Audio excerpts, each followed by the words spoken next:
Welcome back, everybody, to the Flight Path podcast. We are so excited that you're here, and we have a great show lined up for you today. My name is David Shull, CEO and co-founder of Tern, joined as always by Brad, our head of design, Jade, our head of product, and wow, do we have a full show for you today. As always, this is the best place to get updates on all things Tern. We spend 38 to 40 minutes every week talking about what we've shipped, how it can impact your business, what's coming on the horizon. So if you're using Tern, or maybe you're thinking about Tern, this is, we think, one of the best ways to spend 30 to 40 minutes of your week. It will help move your business forward. If you agree, make sure you click the subscribe button. You can turn on notifications, whether that's on YouTube, Spotify, Apple Podcasts. You can find us in all of those places. We're going to be talking about how we were just on site at a big host agency, and this was one of the things they asked, like, wow, like how do people stay up to date on all the things that you're doing?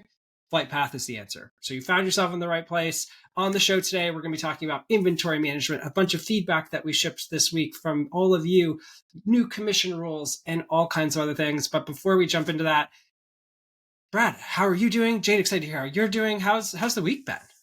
I'm doing great. I just was still laughing at yesterday. We were talking to an agency owner, and I think she or her admin was saying like, "Oh, I listened to the podcast, and I can only listen to it at like 1 or 1.5x speed because you guys actually talk too fast compared to everyone else that's out there." And I love it. So, welcome. We're doing a lot in 30 to 40 minutes. Here we are, right? Like, I'll take that as a good thing. I get that. I listen to most audiobooks in like 1.5, but yeah, if you put this on 1.5x, it would be pretty hard to understand, I think. So, Jade, we got a lot going on. That's right. I mean, it's like, and it's the like, we're trying to keep it to less than 30 minutes, which means the only way to get all the content in is to just talk faster. But try and take a breath. Jade, how was your week? Yeah, it was a great week. I was traveling, got to spend some time with David. I also led my first live training on groups, and I did get some feedback that I was talking a bit too fast. So it's a good reminder that I can slow it down a bit. And yeah, on the recording, maybe we can even slow it down. But it was a great week. It's becoming a kind of team hallmark, I guess. It's something that we all need to work on. Growth area for all of us. But we're going to kick off the show today in a little bit of a different way. As I mentioned, like Jade and I spent some time visiting a big host agency this week, which was really fun. And we realized that we haven't really shared broadly kind of just an overview of how we see Tern in this landscape and really kind of what we're working towards. And so we kind of thought that it might be fun just to share that as a framework for kind of what we're trying to build at Tern. Some of you will have heard this, but we think this is the coolest time to be in the travel industry. We spend a ton of our weeks talking to people, and a lot of you have went through the pandemic. You weathered some of the darkest days in the travel industry. But as we've come out of that, we have just these incredible tailwinds that we think makes this one of the best times to be working in travel. You've got increased demand for advisors. You've got this incredible kind of technology landscape where things like AI are helping remove huge amounts of manual work that held back your businesses. You've got new advisors that are coming in and trying to learn the kind of trade and really make a kind of name for themselves. It's just a really fun, really energizing time. But the kind of core thesis behind Tern, the reason we started the company, was that the approach to technology really hasn't changed much in decades. And so Tern, we've been laser focused on like, how do we think about this mess? And a lot of it started 2.5 years ago when we were talking to advisors and agencies. And what we heard was like, well, like as an advisor, I'm using an itinerary builder and a CRM. And then I go into this tool for invoicing. And then I have to report my sales and my agency back office. And the agency back office then has to be reported into the host agency back office. And then the host agency does payroll, but it takes 2 weeks for them to run payroll here. So because it's all the admin. And it's just like, wow. And what we really kind of shocked us more than anything as technologists was that the things that connect all these tools is not some fancy APIs, right? That are like all good, like behind the scenes, all the data is moving. The things that connects these systems, these arrows, if you will, are invisible work. It's kind of the term that we've came up for this. This invisible work is work that's not helping you sell more. It's not helping you delight your clients. It's not helping the agency run a more effective business or invest in advisors onboarding.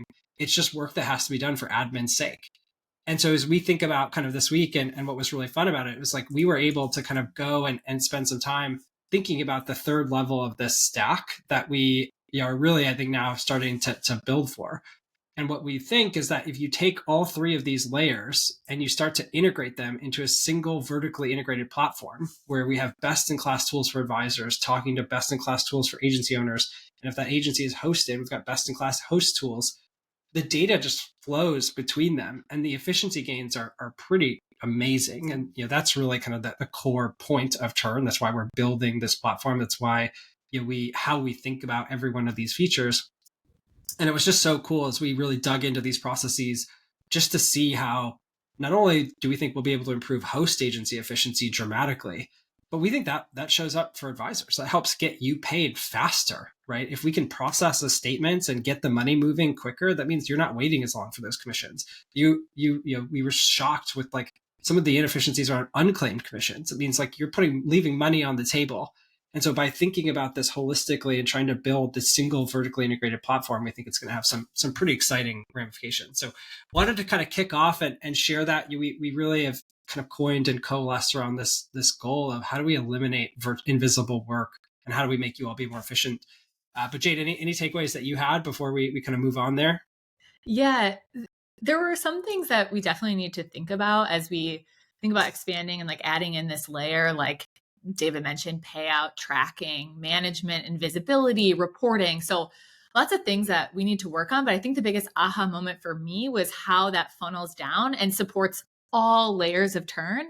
And it reminded me a lot, I think I've mentioned this before, it reminded me a lot of how we built our groups product so that every update to our groups product also has benefits at the individual trip layer. And I think we'll bring a similar principle to the way that we think about building host management and building in that layer. So that was really exciting for me to think about and the future for how it benefits everyone continuing to use Tern. And as we kind of move on, I think that point right around groups providing so much efficiency and benefit to every trip. But one of the questions that we got asked is like, what makes Tern kind of different at the company level, right? And this is, I think, one of the things that makes us different is we look at these systems holistically, right? We look at how the whole ecosystem operates, how the different layers connect, and we think like, how can technology make every part of that more efficient so that the industry is able to capitalize on the potential and the opportunity ahead. So leaving that, just feeling so excited, so energized about the opportunity for technology to make make an impact and unlock abundance, for lack of a better term, at every layer of this ecosystem.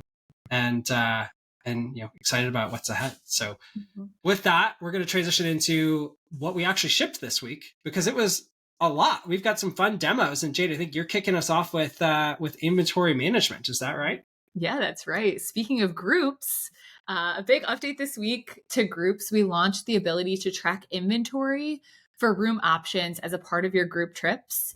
This is really exciting. And it was one, I think I mentioned this last week, but when I attended, the initial groups launch webinar, this is one of the main pieces of feedback that we heard was, we need the ability to track inventory on our rooms because we don't want to overbook them as we have these room blocks set as a part of our group trip. So we're really excited to launch this and make it easier for you to understand where inventory is at and make sure that you don't overbook those rooms, or that you can increase the number of rooms that you have available if there's a lot of interest in a particular room type. So there's still some work to be done. I led a live groups training this week, and we definitely heard feedback on occupancy, shared occupancy, and how that affects inventory and how we can support that. But yeah, we're excited about this being the first step and excited to build on it over time. Brad, do you want to add anything on inventory management? Yeah, one of the pieces I'm most excited about is actually being able to like have that connection between the group trip and the sub trip. Like today, well, up until this point, basically when you created a sub trip within a group, it would kind of like duplicate the itinerary, and then there was no more connection between those things. So it wasn't always super easy for you to know like, oh, wait a minute, how does this room option this client selected actually tie back to like what I set up at the group level? And so now, as Jade will demo, for the first time, we have like actually some of this connective tissue within that lodge unit, where that room that you actually pick on an individual trip is tied back to that like room option you set up at the group level. And you can really easily link back and forth between those things when you're just trying to wrap your head around like what's been booked, how many things do I have left, like what did a specific traveler or client pick. And so starting to make some improvements there. And I think we'll see more things like that over time when we think about being able to make more kind of like bulk updates to sub trips. Like that connective tissue will become even more important. Yeah. And there were a lot of questions around in the training this week, how do group trips connect to the sub trips? And like Brad said, this is the first step of connecting them, and we'll figure out, what other pieces should connect over time. But let's see what this looks like. So I'm going to go ahead and open up a group trip here that I have in Tern. So you can see that I already have some sub trips created as a part of this group trip. But let's take a look at the itinerary first. I'm going to go ahead and open up my Costa Rica lodging activity here. And we're going to go over to rooms. And important note that inventory management is only available if you have room options set up as a part of your lodging activity. So I already have this set up as room options. You can see I have 3 room options. And here, now, when you add the room option, you'll see the total inventory. So here I have 10 of this particular room type available. If you leave this blank, then it's going to be unlimited inventory, but we'll still track the reservations. So if you decide to add a limit in the future, you'll be able to do that. And you'll also be able to understand, how many sub trips are connected to that particular room type. So we'll track it on the back end, and you'll have the ability to manage this, increase it, decrease it as your trip starts to get signups. And you can see how many are reserved. So 4 out of 10 in this case are reserved. And I'm going to go ahead and click on view details, and we'll kind of see the connection to the sub trips here. So I can see that I have 4 sub trips that are connected to this room type and which travelers are assigned to that and what date they reserve. So if I need to make adjustments, or if I need to remove one here, I can see when the date was that they reserved this. I can also see the status of the booking. So I can see that my first sub trip here has this lodging activity booked, which makes it really clear, what I need to do next in terms of managing this room. I'm so excited to be able to use this. Like literally, we'll talk about the users conference, right? And like this is we're living this. We're like, we have 150 cabins. Like we need to make sure that when we open up the actual booking, more than 150 cabins aren't sold, right? Yeah. And so it's it's cool that we're like using the product, and this is going to be an incredibly helpful feature for us. So love it. Definitely. And just one other thing on the connection, because I think this is really exciting. I just opened up one of those sub trips. So I just clicked on that record showing the reservation, and that opened up my sub trips lodging activity here. And just to show you the connection, so you can see that the selections were made here. You can see the connected inventory on the sub trip. So like Brad mentioned, that connection is so important here. And then if I click on deluxe room again, I'm actually taken back into my room. Let me actually share this. I'm now taken back into my group trip and can see the inventory there. So the linking back and forth is really simple here, and you can see exactly how they connect and review all these signups. Yeah, and then you can also still edit details at the individual trip level. Like if you needed to put in like a room number or something on the sub trip, like you can do that, and it won't override anything at the group level. And that was also important too, to make sure that like you can still tweak that if you needed to on individual sub trips. Yeah. A couple other things while I'm here. So we're focused on some user feedback this week. And I just want to show a couple small things. So if we open up another one of our sub trips here, we made an improvement to actually show contact details immediately on this contact record without having to like hover over. This makes it really easy to copy this information. So if you need to copy a birthday to make that booking, it's now right here, a little bit more visible. We had a lot of feedback on this one. And then also on our contacts. So I just wanted to show quickly on contacts here. I'll share this tab. On our download, so when you export all of your contacts now, we did add a couple additional columns for address as well as tags. So you have more information as you're exporting contacts if you're doing any mass emailing or marketing outside of Tern. So excited about those updates. And Brad will talk about another big user feedback update that we're excited about, but I won't spoil it. So I'll hand it. And just one more thing on the profile details on the trip. many people have been asking us to add the address there as well to make that visible. Hopefully should be a super quick one for us to add within the next couple of weeks. So keep an eye out for that. But we have a card that we're tracking it, and hope to get that relatively soon. Yeah, and keep sending feedback specifically about those like fields. Like you want something visible, you want something added to the contact download. Let us know. Those are things that we can really evaluate and hopefully get into the cycles quickly. Yeah, and then the last big user feedback thing that we did is we added some more flexibility around automations for 2 specific triggers that we have today. So for the trip created trigger or the trip status change trigger, previously the only thing you could do is set a delay, like basically a certain number of days after the trip is created or the status change, do something, which worked for some folks. But if you want to immediately send your client an email once they fill out their trip request form and say like, hey, thanks for filling out the form, like we're so excited to possibly work with you, here's what you should expect next, there wasn't a way to do that immediately, and it was kind of awkward to do that like a day later. Like, hey, like thanks for filling out that form a couple hours ago, like we'll get around to it.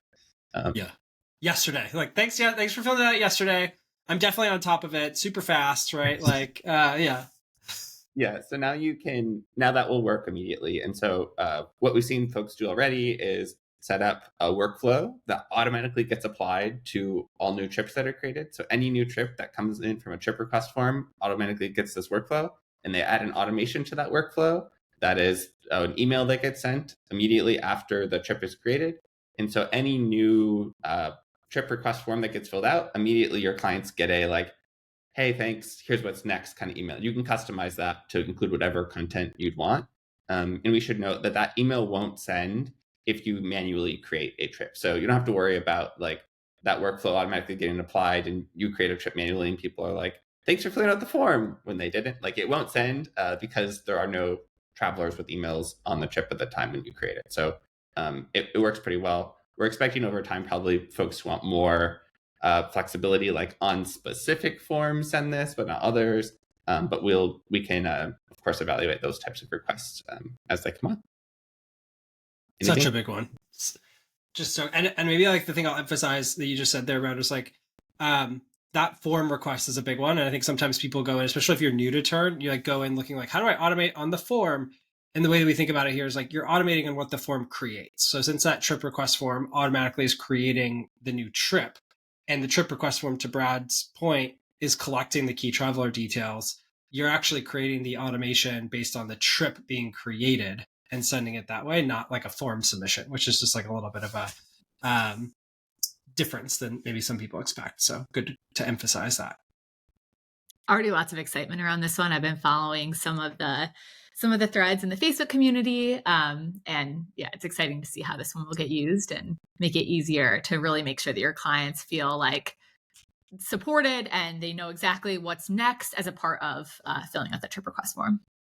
In both this and the inventory management features, we did live trainings for this week. And so those should be available on, what do we call that? Is it the community? Learn. Yeah.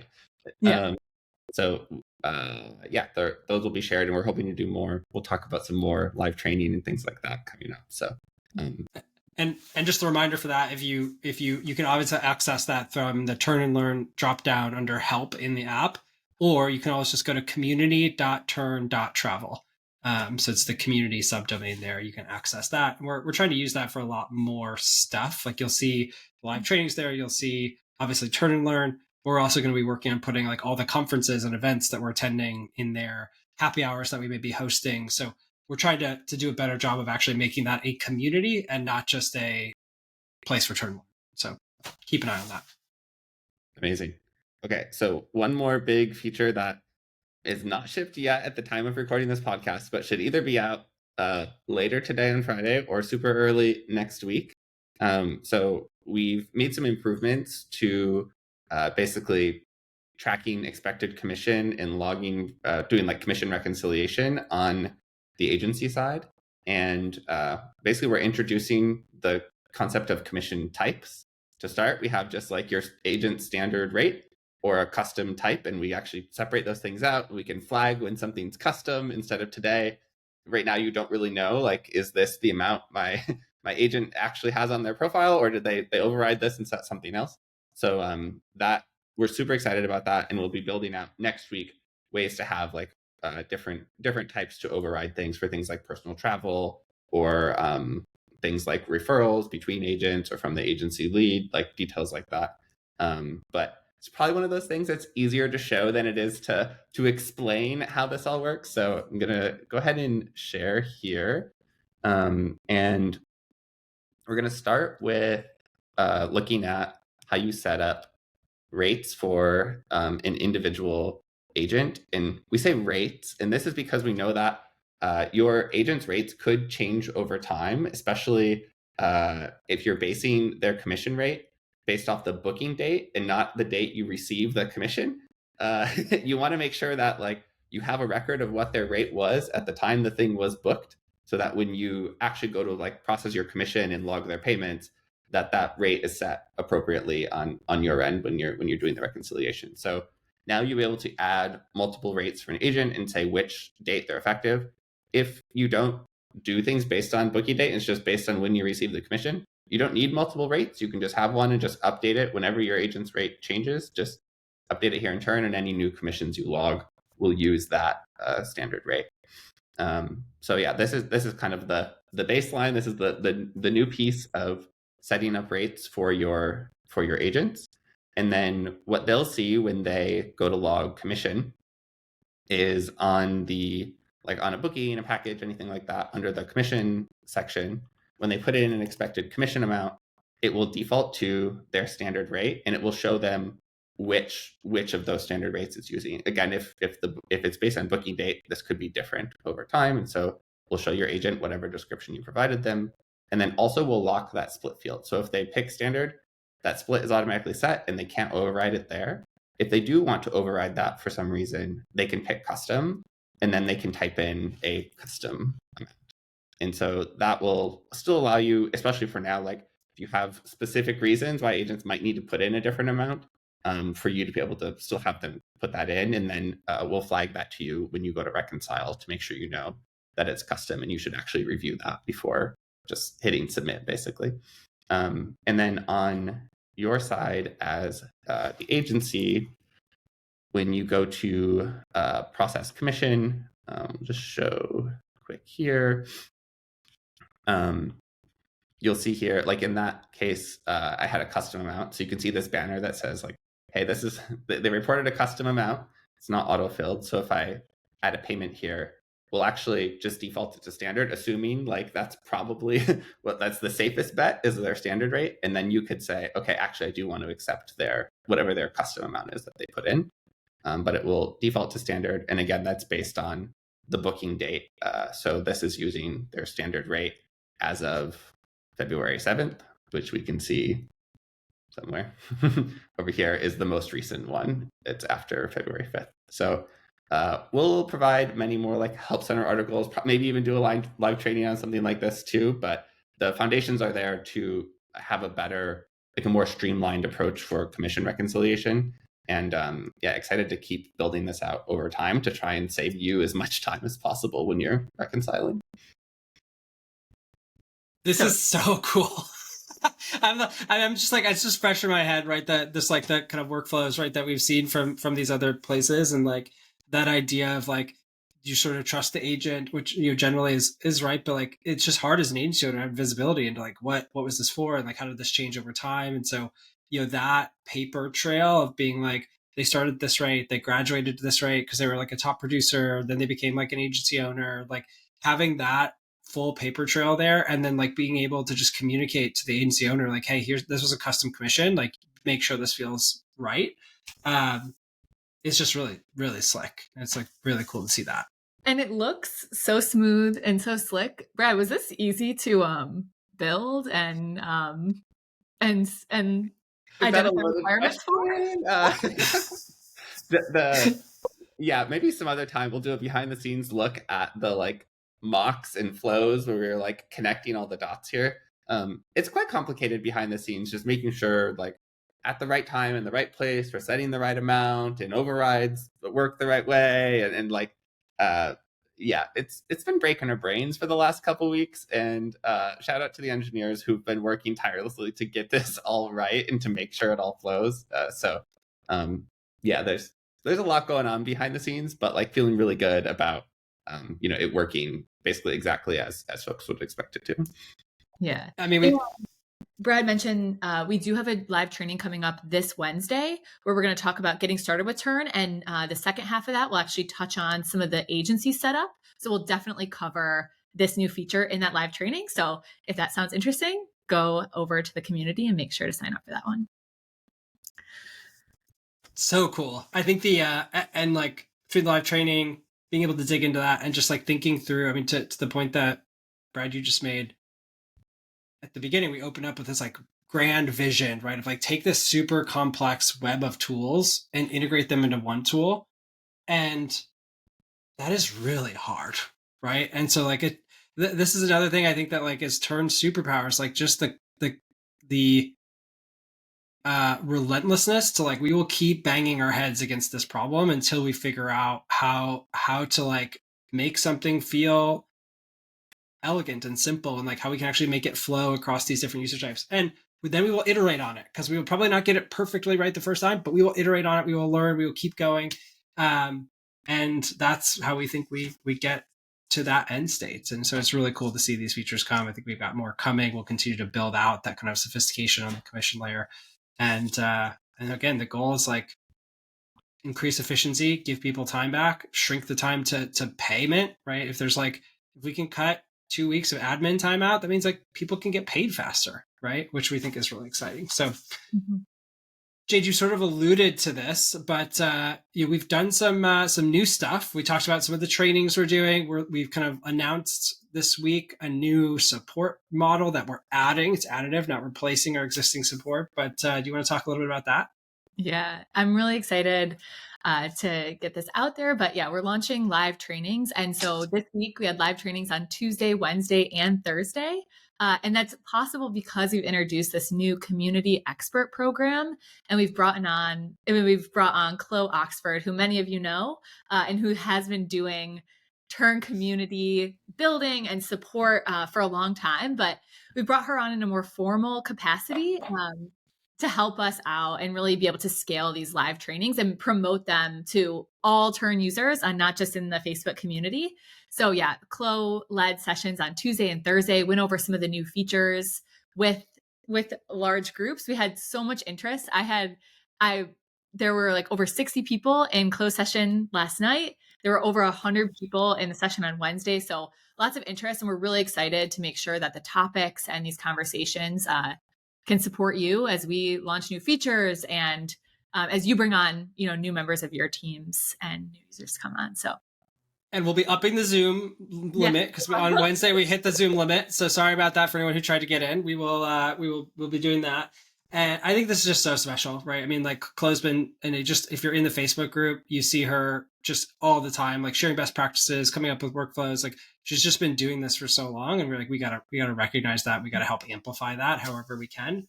And the plan over time is like, if we see people doing that, stepping up, or there's interest in that, like we think this is really special to take people who are full-time travel advisors, building or agents, or agency owners who are like running their business, but like are passionate about technology, or passionate about like learning and sharing their learnings of using Tern in their business and like connecting them with others in the community.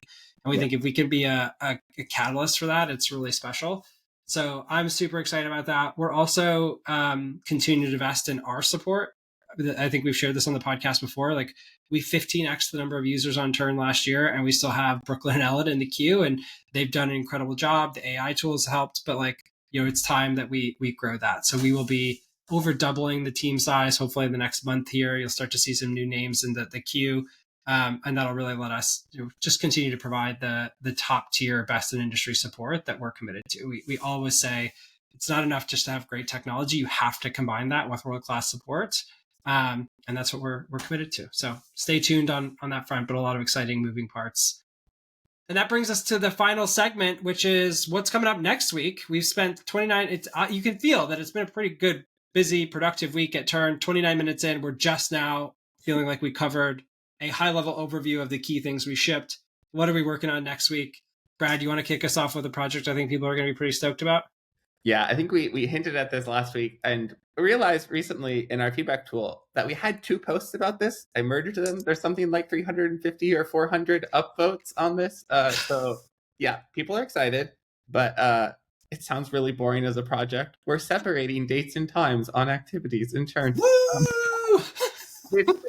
Really what this means is when you create an activity in Tern, no longer will it default to midnight. It will just default to empty. And when it's empty, that means it won't show anything on the itinerary until you add something to it. It sounds so simple. It's actually quite complex behind the scenes because we have to like change a bunch of data models, like check everywhere we're showing that information today to make sure that nothing breaks and it all looks right for your clients. But that will be coming very soon. Can I just show a visual for this? I think anybody who's using Tern already knows, but just because like I'm so excited about this. I was building we're going to the Asta River Cruise Expo, and so I'm building this out, and I'm like, building like, oh, like maybe we'll do dinner. We're not going to do reservation, but we're going to do dinner. And I'm like, it was just like 12 a.m. I was like, well, dinner's not at 12, so I was like, maybe it'll be 8, but it's like very flexible. It was like, we're going to do a hike. We're like, here's some information. Even this hotel, 12 a.m. And I'm just like, yeah, this is really annoying. And so I'm super excited to not have to do that. And I know a lot of other people are as well. So that's going to be really fun. Yeah, and shout out to our engineers in Norway, Michigan, who are working on this project. It's the Norway team. They got it on lock. They'll be getting that out early next week. Making it happen. So dates, that's a big one that's coming up. And then we're starting to tackle another pretty big, hairy, complex problem. Jade, do you want to talk about this one? Yeah, we're going to start to think about how to give, how to create more, a more clean supplier list. I think like control, I was going to say control, but that might be the wrong word. So yeah, we'll share more information about this, but we want to clean up the way that you interact with suppliers and make sure that at the agency level, you can provide your advisors with a clean list of suppliers that you work with and make sure that the advisors are selecting the correct supplier intern. So excited to dig into this one more. Another one of those that sounds so simple. And then you start to dig in, you're like, oh my gosh, like this is a can of worms, ball of wax, whatever it is, it's hard, right? This is the source of my waking up at 3 a.m. multiple days this week and not being able to go back to sleep. And so I'm going to be so excited when we have an official answer of how this is going to work and I can sleep again. It is. So stay tuned on that. And then the last thing here is like we're gearing up. I don't think it'll be next week, but hopefully the week after we will officially open up bookings for the users conference. Stay tuned on an exact date. But if you haven't already, we've kind of promoted the wait list. That's like the official wait list. So the way that this will work is we will email people on that wait list first. We'll try and give people a date on when like their kind of slot will be. You'll have some time, probably like 24 hours, to be able to like kind of take advantage of that before we start promoting that more broadly. So details to come, but the response has been pretty overwhelming. We've like, if the wait list were actual bookings, we would have sold out within 24 hours, which sort of blew our minds. And we're super excited. We've kind of been working on content. We've got some things that are coming together really well. It's going to be just a really fun opportunity to connect as a community, to learn, to get one-on-one help and support on applying Tern to your business. Like it's going to be great. So stay tuned for that. Like I said, goal is certainly by the end of February that is open, and more to come. All right. That was a lot. That was a good one. We got it into 33 minutes or so. So that's I call a win. Before we wrap up, Brad, Jade, anything on your minds that we want to share? I'm devastated that I won't be on the podcast the next 2 weeks since I'll be on vacation. So you're not calling in from vacation for this? No, time zones. I don't know. We're in Thailand. It'll be a thing. Wow. All right. Someone's gonna be back next week. Somebody. Maybe. Yeah. Yeah, I think so. Back on the pod. We'll see. When I saw Molly like popped up and I don't know, we can talk about this. In our like coffee and conversations, our like social hour, she like appeared in the middle of the meeting and I almost started crying. Like I almost started bawling. It's like this is too much. I felt a little bad for Zach because both Zach and Molly, they've obviously been on parental leave for if you find the podcast, you know this, they've been on parental leave for the past month or so, a little bit over. And yeah, they just like out of nowhere popped back up in our coffee and conversations. And everyone was like, Molly, so excited. And Zach's just like, also, like, I'm here, like, it's cool, like, thanks, guys. So that was fun. But so we're excited to have both of them back. That'll be good. I think it'll kind of be a transition back in as they kind of feel it's the right time for them. But just, you know, it'll be really fun. And excited to hear about your trip, Brad. That's going to be great. And lots of big things happening here at Tern. So as always, thanks for tuning in. If this is helpful, you know, we really encourage you, click that subscribe button. We love to see the comments, so feel free to put those comments in the chat or whatever it is that you're listening to. We do read those, so it's always fun to kind of see. And we'll see you next week. Thanks so much for tuning in. See you.